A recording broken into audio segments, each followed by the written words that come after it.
इस मन से, दिल से आपने अगर भगवान देवाधिदेव महादेव से प्रार्थना करी है, दिल से अगर विनती करी, हृदय से अगर आपने बाबा से कुछ कहा है, तो बाबा उसको स्वीकार जरूर करता है।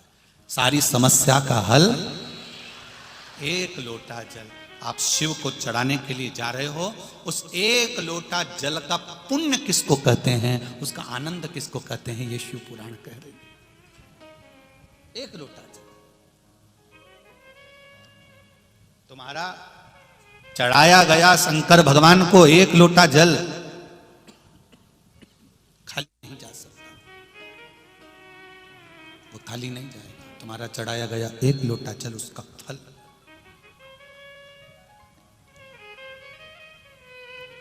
खाली नहीं है वो।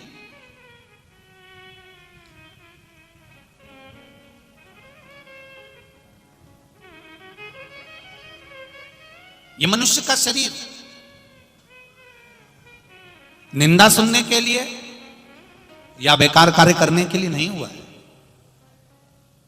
अपने जीवन में एक संकल्प बनाइए, अपने जीवन में एक संकल्प निश्चित करिए कि मैं ना तो कभी धर्म की और ना कभी देश की निंदा सुन नहीं सकती, कभी नहीं सुन। मेरे सनातन धर्म की, मेरे सनातन धर्म की ना तो मैं निंदा सुनूंगी और ना मैं मेरे देश की कभी निंदा सुनूंगी। दुनिया में केवल एक देश ऐसा है जिसको माता से संबोधित किया जाता है, और वो है मेरी भारत माता। केवल एक देश, केवल एक देश ऐसा है जिसको माता कहा। कभी अमेरिका को काका कहा, हालैंड को फूफा जी बोले, कभी चीन को नाना जी बोले? नहीं, कोई ने बोला हो तो बता। मां तो एक ही है, कौन? भारत माता। सभ्यता भी देती है, संस्कृति भी देती है, ज्ञान भी देती है और मर्यादा भी देती है। जीने की कला भी सिखाती है, जीने का ढंग भी सिखाती है। यहाँ के भारत की भूमि के जो संत, साधु, ब्राह्मण, गुरुजन, ये सब कहीं ना कहीं हमें ज्ञान प्रदान करते हैं।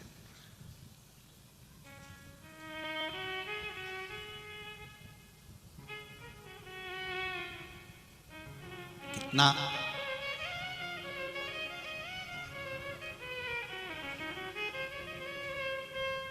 दुनिया के लोग भटकते हैं, तब कोई संत, कोई गुरुजन, कोई साधुजन उनको सही मार्ग दिखाने का प्रयास करते हैं। भले गुरु की करनी गुरु भरेगा और चेला की करनी चेला, उड़ जाएगा हंस अकेला। सब अपने अपने कर्म का भोग हो गए, पर कुछ अच्छा करने का प्रयास हमारी जिंदगी में हम करें।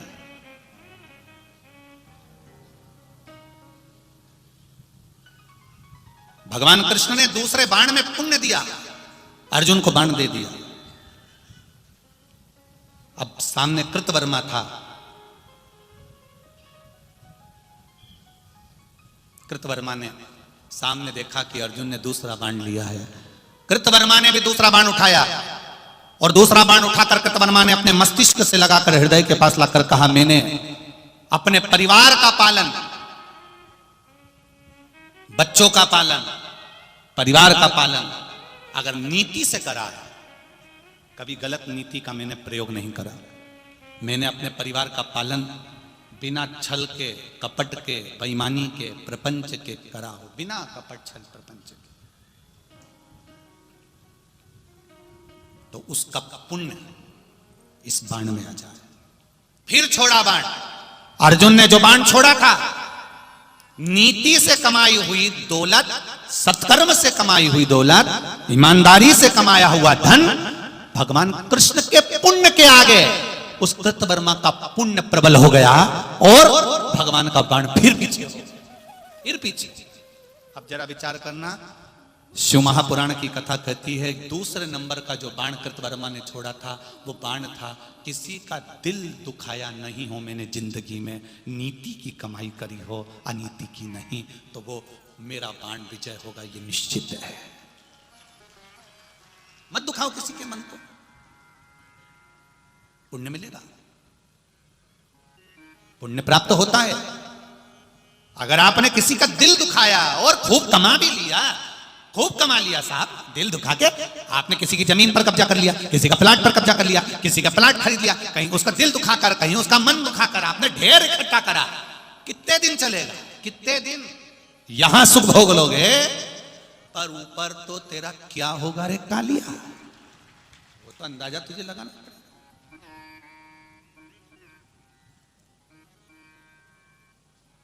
देहाची तिजोरी भक्ति चाच ठेवा, उघडदार देवा आता, उघडदार देवा आता, उघडदार देवा। अब ये देह की तिजोरी में चाहो तो भगवान का भजन कर लो, राम नाम कृष्ण नाम शिव नाम रख लो, और चाहो तो इस देह की तिजोरी में तुम संसार के काम, लोभ, आसक्ति, वासना, तृष्णा को रख लो। बस इतना सा निवेदन है कि देहाची तिजोरी में जब तुम भगवान के नाम को रखोगे तो उसमें श्रेष्ठता है, कबाड़े को रखोगे उसमें श्रेष्ठता नहीं है।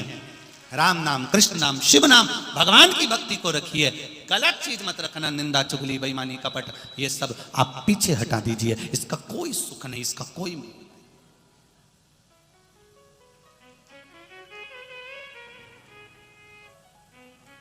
नीति से कमाई गई पूंजी, सत्य से कमाई गई पूंजी, सत्कर्म से कमाई गई पूंजी, ईमानदारी से कमाई गई पूंजी हमारे जीवन को सुख प्रदान करती है। हम आप लोगों से एक बात अच्छे से कहना चाहेंगे, किसी का पड़ा हुआ अगर मोबाइल भी मिल जाए ना, तो उसको अलाउंस करवाकर उस तक पहुंचाने का जवाबदारी तुम्हारी होना चाहिए। किसी का पड़ा हुआ अगर मोबाइल भी मिल गया तो ना जाने वो घर पर जाकर हमारे कितने लाखों रुपए को राख में मिला देगा, ना जाने खड्डे में ले जाकर पटक देगा। ऐसा मोबाइल भी हमको किसी का नहीं चाहिए, किसी का एक धन, एक कौड़ी भी बेकार नहीं चाहिए, एक कौड़ी भी हमको बेकार नहीं चाहिए, एक कौड़ी। जब हम एक कौड़ी भी रखें तो वो सत्कर्म की, नीति की, ईमानदारी की, सच्चाई की रखें।